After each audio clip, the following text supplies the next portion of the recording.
Olá, pessoal! Aqui é a Glenda Valverde e eu estou passando para me despedir de vocês. Sou muito grata à equipe do EducLab e a todos os ouvintes. Agora vocês vão ficar na companhia da Gabriela. Até mais! Olá! Sejam bem-vindos ao EducLabcast, um podcast sobre dados, educação e economia. Eu sou Gabriela Barros e no programa de hoje iremos falar sobre mudanças climáticas e a acumulação de capital humano. Desde sua origem, o ser humano tem a necessidade de transformar os elementos da natureza para fazer uso deles. Graças à Revolução Industrial, regiões industriais foram criadas, gerando uma melhora considerável na renda, poder de compra, cuidados com a saúde, novas formas de entretenimento e mais oportunidades de especialização educacional aos que ali viviam. Entretanto, a exploração de recursos naturais também gerou efeitos negativos à humanidade. Envenenamento das águas, poluição, devastação das florestas e aquecimento global são algumas das consequências negativas da ação indevida do ser humano no meio ambiente. Debates acerca dessa pauta intensificaram-se com a disputa eleitoral norte-americana de 2020. O governo norte-americano pretende retomar o seu protagonismo na sustentabilidade. Para tanto, na última quinta-feira, 22 de abril de 2021, o presidente eleito Joe Biden realizou um encontro com líderes mundiais cujas intenções são de cortar as emissões de gases de efeito estufa pelos Estados Unidos pela metade até 2030. Uma atitude que condiz com os posicionamentos políticos de outras nações. Como vemos, os problemas do ecossistema mundial estão sim nas agendas políticas de vários países, mas por que será que muitos acordos econômicos benéficos ao meio ambiente não avançam? E por que mudanças climáticas são importantes para a acumulação de capital humano? Para esclarecer esta e outras dúvidas sobre o tema, convidamos Rafael Barbosa, doutor em Economia, professor da Universidade Federal do Ceará e diretor do EducLab, e Letícia Lima, graduanda em Economia e assistente de pesquisa do EducLab. Para você, Rafael, acredito que a principal questão a ser esclarecida é como se dá a relação entre mudanças climáticas e capital humano.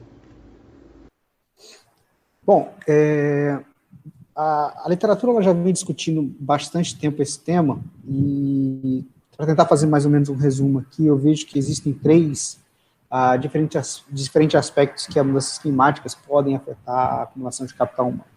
A primeira delas é que uma das consequências das mudanças climáticas é o aumento e a intensificação de choques climáticos, né? Então você tende a ter secas mais persistentes e mais intensas, você tende a ter períodos de precipitação de chuva mais intensos, mais fortes, e tudo isso contribui ou prejudica, né, a acumulação de capital dos estudantes, tá? Então os estudantes têm mais dificuldade de aprender quando esses choques eles são muito fortes, e isso acaba atrapalhando a forma como eles aprendem. É claro, e a gente vai até chegar a um ponto daqui a pouquinho de discutir um pouco mais sobre isso em detalhes, mas pode ter também o seu lado benéfico, essas mudanças climáticas, e esse canal específico de grandes choques econômicos, né? O segundo ponto importante que mudanças climáticas estão correlacionadas com o capital humano é uma também das consequências das mudanças climáticas, que é o aquecimento global. Já tem alguns estudos mostrando que em ambientes onde o aquecimento global, onde a temperatura é muito elevada, isso prejudica a concentração e o desempenho dos alunos em testes, provas de test score, né, que a gente chama. Então, isso pode ser uma evidência de que talvez o aumento da temperatura, se a temperatura aumentar constantemente, né, isso pode prejudicar o foco e a concentração dos estudantes e, por consequência, fazer com que eles acumulem menos capital humano. Uma subconsequência disso, ainda do aquecimento global, é o fato de que, com o aquecimento global, a produtividade agrícola ela tende a diminuir, e isso acaba afetando o ambiente familiar de várias famílias que dependem diretamente da agricultura para poder sobreviver, e, por consequência, impactando diretamente também na acumulação de capital. E o último ponto que eu acho que é relevante para discutir sobre mudanças climáticas e capital humano são os processos que a gente chama de migrações climáticas, né? Algumas famílias, devido à mudança climática ou uma situação climática desfavorável, precisam migrar para uma outra região do planeta, certo? E esse processo migratório ele não é realizado sem custo, e isso, dependendo da idade na qual a criança é submetida a essa migração, pode afetar também a forma como ela vai acumular capital humano. Tá? Então, acho que esses 3 aspectos aí são os que mais chamam a atenção. O impacto das mudanças climáticas sobre o capital humano tende a ser mais grave em áreas de maior vulnerabilidade. Gostaria que comentasse um pouco sobre seu trabalho, Letícia, já que trata desse assunto. Sim, essa maior vulnerabilidade, ela é em grande parte resultante do processo de urbanização descontrolado que vem surgindo nos grandes centros urbanos, principalmente nos países em desenvolvimento, como é o caso do Brasil. Na literatura de urbanismo, e o descontrole urbano, que é muito influenciado pelas crises agrícolas, leva as pessoas a morarem em áreas de riscos nas cidades e com níveis de renda mais baixos, né? E isso é bem diferente do que normalmente se conhece pelo processo de urbanização, que a literatura associa a uma melhora na qualidade de vida. Mas nessas grandes concentrações urbanas, nos países em desenvolvimento, essa não é bem a realidade. E esses descontroles urbanos, eles produzem externalidades, como a falta de saneamento, alteração de recursos hídricos, ineficiência do sistema de escoamento das cidades. E quando a região ela possui essas características e ela se depara com mudanças climáticas, no caso do meu estudo, grandes quantidades de chuvas, ou de uma forma mais técnica, né, choques de precipitações anormais, isso gera diversos problemas para a comunidade. E nessas áreas de risco,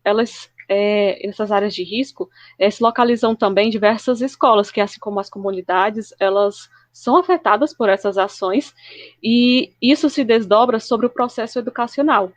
E então os alunos se veem prejudicados pelas mudanças climáticas, já que a infraestrutura da escola, a sua qualidade de vida e até mesmo o seu engajamento são afetados por esse processo.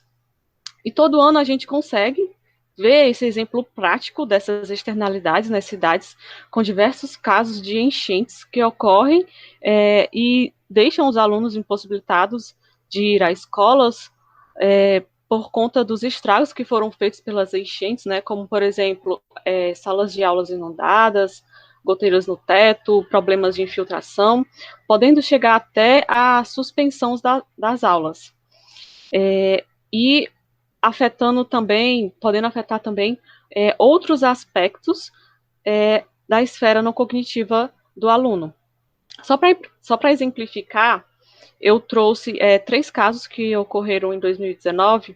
O primeiro foi em Cuiabá, Mato Grosso, onde a reportagem do G1, ela informa que os alunos eles sofrem, né, com as salas que foram inundadas, e que esses alunos eles estavam tendo aulas em containers, que eles estavam tendo aulas em containers porque um tempo atrás eles já tinham sofrido uma tempestade na escola que eles tinham aula, e em 2017, né, e as obras que eram para terem sido concluídas não foram feitas, e agora novamente eles foram afetados pelas enchentes. O outro caso foi relatado pelo jornal O Povo, e agora retrata uma escola aqui de Fortaleza, que teve as salas de aulas inundadas, e os alunos foram vistos com os pés dentro da água, né, que muito provavelmente essa água não é limpa.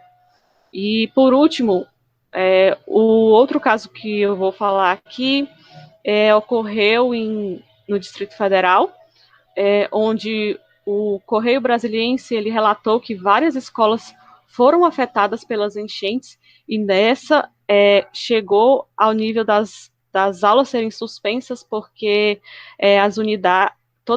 muitas unidades tiveram o forro e vários equipamentos eletrônicos danificados pelas enchentes. Então, é nessa perspectiva que a pesquisa vem sendo desenvolvida. A gente vai analisar como é que se dá esse efeito dessas precipitações anormais nessas áreas de risco sobre os alunos, em comparação com outros alunos que também estão nessas áreas de risco, mas não sofreram choques de precipitação. Um dos grandes problemas climáticos no Ceará é a seca. As previsões são de que tais fenômenos se intensifiquem com o avanço das mudanças climáticas. Qual o impacto que a seca tem para a educação, Rafael? Choques de temperatura, choques de precipitação, que seria visto como uma coisa positiva para a agricultura, eles acabam incentivando os alunos a abandonarem mais as escolas. E, ao contrário, quando você tem um choque de seca, por exemplo, essa seca faz com que os alunos fiquem mais dentro da escola, porque eles não têm tantas oportunidades de sair da escola e aproveitar e tentar trabalhar, tá? Então, esse é um canal que é um pouco esquisito, a priori, né, quando a gente conversa com pessoas que não são do meio da economia, porque, aparentemente, um choque negativo de seca, ele tem a possibilidade de aumentar a performance e o tempo de permanência dos estudantes dentro da sala de aula, porque reduz a oportunidade desses estudantes no mercado de trabalho. Nos nossos estudos, a gente encontrou esse canal, certo? A gente encontra que o nosso choque de seca aqui, que é uma seca que ocorreu entre 2012 e 2017 em todo o semiárido, mas a gente está focado mais no Ceará, ela produz um efeito positivo sobre o desempenho tanto em português e matemática. No entanto, e essa era uma hipótese que a gente tinha, essa seca ela não vem sem nenhum preço, tá? Ela tem um custo muito importante para os estudantes, mas não em termos de performance educacional, mas sim em termos de acumulação de habilidades socioemocionais. E o que a gente identificou é que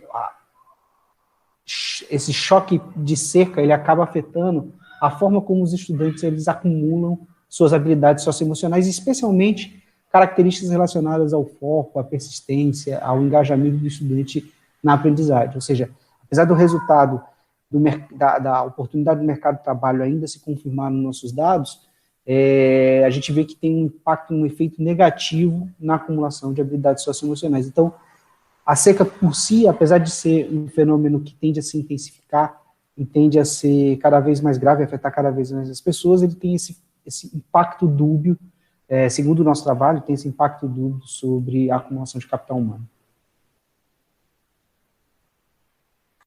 E para concluir, por que ainda não são tomadas medidas concretas sobre a agenda ambiental de muitas nações?